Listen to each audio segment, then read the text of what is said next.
Hi, this is John, and thank you for stopping by my channel. Today I'm talking to you about whether or not you should go gluten-free. Now, we've all heard this term, gluten-free. We've seen it in a lot of product. Advertises being a healthier situation, healthier products just because they're gluten-free. And okay, here we are now in 2019, and we find that it's becoming more and more popular, and we see it in more and more markets around our country, at least in the United States. This is definitely in response to the demand for more gluten-free product. You see, more and more people are having severe intolerance to gluten, and because of that, they seek out more product. And the market is responding appropriately in our country by providing more and more product that are gluten-free and at affordable prices. So, but what is gluten? Let's just back up a step. Gluten is a wheat protein, and it's not how it originally started out, okay? Agriculturally over the years, through different techniques that they use to grow what they perceive to be better product that they can bring to the marketplace in better condition. And even more product that doesn't get destroyed by bugs and by weather. They've produced what they perceive to be better product that withstands bug attacks and bad weather attacks, high temperatures, low temperatures, things like that. And by doing that, it's called genetically modified organisms, genetic modifications on the foods, right? GMOs. They're not all so bad, but by doing that, they've created a form of wheat protein called gluten that originally was not the protein contained in the wheat. It's been altered over the years, and there's been more and more humans showing insensitivity to that gluten. Three groups in particular just don't seem to do well with gluten at all. And that would be those who have IBS, that's irritable bowel syndrome, those who have celiac disease, that's the little finger-like, the little hair-like fingers in our intestines that move food along and help to absorb food in general. They become frozen, or even worse, they die off. And then lastly, Crohn's disease. Crohn's is a very, very challenging disease for many, and it's an irritation of the bowel along the way in the intestines at various points, or boy, it can be large amounts of it. And there's other parts of it that it gets pretty bad.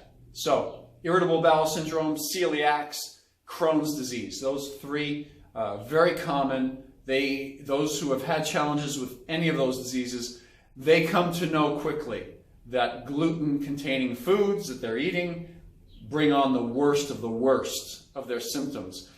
And in some cases, if they continue to eat them, those diseases can progress from one to the other. And in some cases, some of those people end up having more than one. So it's kind of rough in those populations. But here's the point.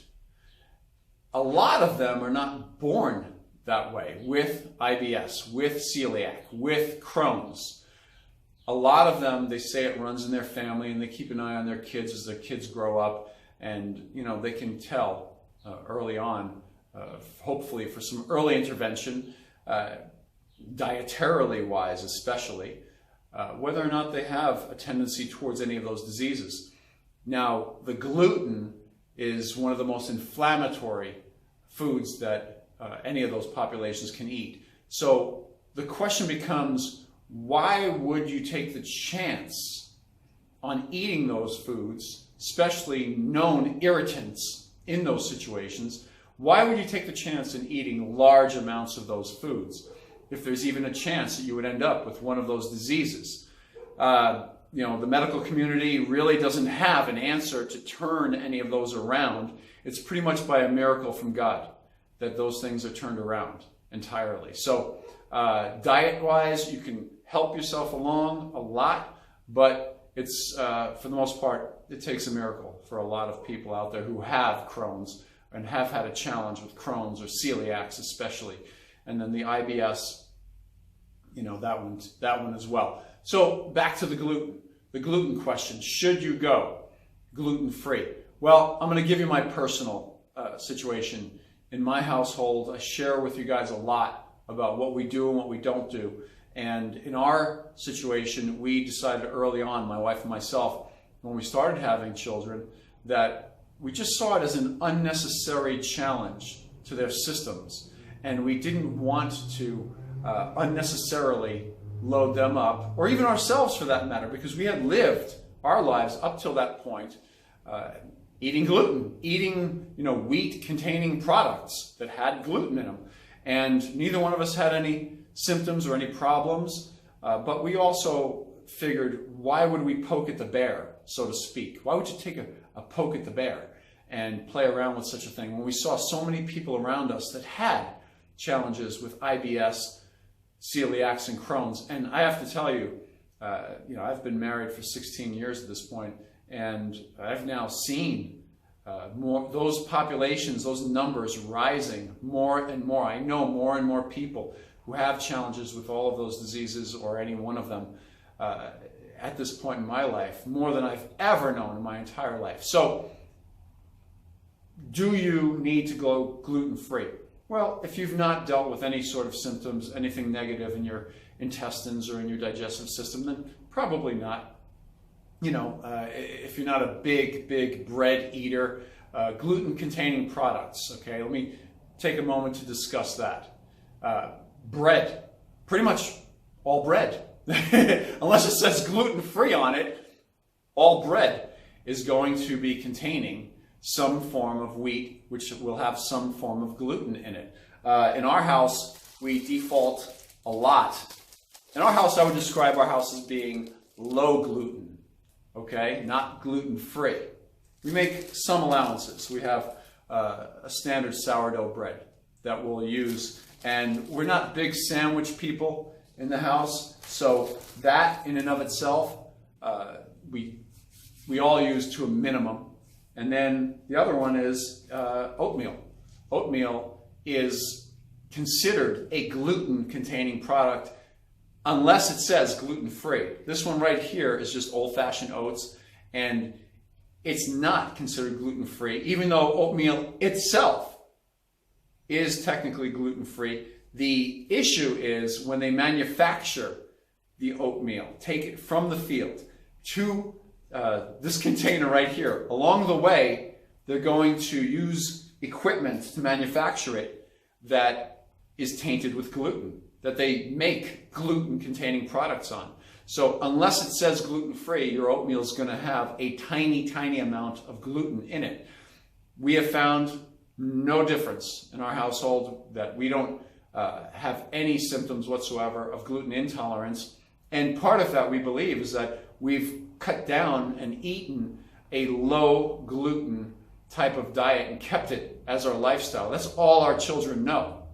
Now, does that mean we won't go out and order a real pizza, a regular pizza, on a weekend day and have one meal like that? No, we'll go and do that. We'll go and do that just fine. But 85–95% of our diet is gluten-free. We don't mess with a whole bunch of gluten. We definitely don't buy wheat bread or any sort of conventional bread. That sourdough I just showed you isn't even a weekly part of our food shopping. Oatmeal, yeah, more so. So what are you left with when you can't have your breads, or you can't have a lot of the gluten-containing products? There's some naturally great foods like white rice, basmati rice, jasmine rice that we, in our family, we use quite a bit of. This is just a package, a frozen package of white rice that's already pre-made. But, you know, we'll cook up jasmine rice, and it's naturally gluten-free, on a regular basis. That's every day in our house. So rice, sweet potatoes, those are all yams. Those are all gluten-free type foods. So we prefer to eat those, or at least they're going to be low gluten. Okay, so let me stand corrected. If you can find any gluten in there, it's going to be at least low gluten, depending on what machinery they've processed a lot of these things on. So again, it's a personal choice for us and our family. For you, should you go gluten-free? Well, I say, why poke at the bear? Why find out, what you may be sensitive to down the line? A wise man sees down the line a potential problem and avoids that problem. A wise man or woman, I should say. So I choose, and my family chooses, to use a little bit of wisdom on that and not poke at the bear and not test out our systems unnecessarily and not present it with another technical allergen. I've heard it said that almost all humans in our society have a certain degree of allergy or a certain degree of some not so severe and symptoms are imperceptible versus those all the way on the opposite end of the spectrum who have severe allergies from all the intestinal problems as well as allergies up in their sinuses, and those symptoms are so severe for them that they of course avoid these gluten-containing foods. But those who have hardly any symptoms, even unnoticeable symptoms, they pretty much, I've heard it said, this is just, anecdotally speaking, that everybody has a certain level of an allergic reaction to gluten. So again, why poke at the bear? I just don't understand why people would go out and consistently buy, your whole wheat bread, your full grain bread, when you have other substitutes. We have right here, sourdough is known to be a lower gluten containing bread, especially if it's processed properly, and that yeast or that sourdough gets to chew up a lot of the gluten in the processing of that sourdough bread. So if it's made properly, a good sourdough bread is on the lower end of the gluten-containing spectrum. We do make exceptions like that in our house. But like I said, we're on the low end of being gluten-free or of eating any gluten in our diet. Having it once in a while, having a pizza, having a burger. I mean, really dig those too. Cheeseburger, the bread's going to have gluten in it unless you ask for gluten-free bread. Some places offer that. There's pizza places here in Southern California that specialize in gluten-free crust, for pizzas.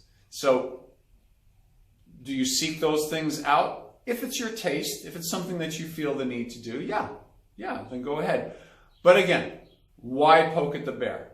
I just don't see it as being necessary when gluten has just not shown itself to have any positive nutritive value to our diets at this point. I just don't see any positive reporting, any positive feedback, scientifically speaking, as far as why you would have gluten. There's the real antithesis, the real question. Why would you have gluten? Why would you seek out to have gluten in the first place?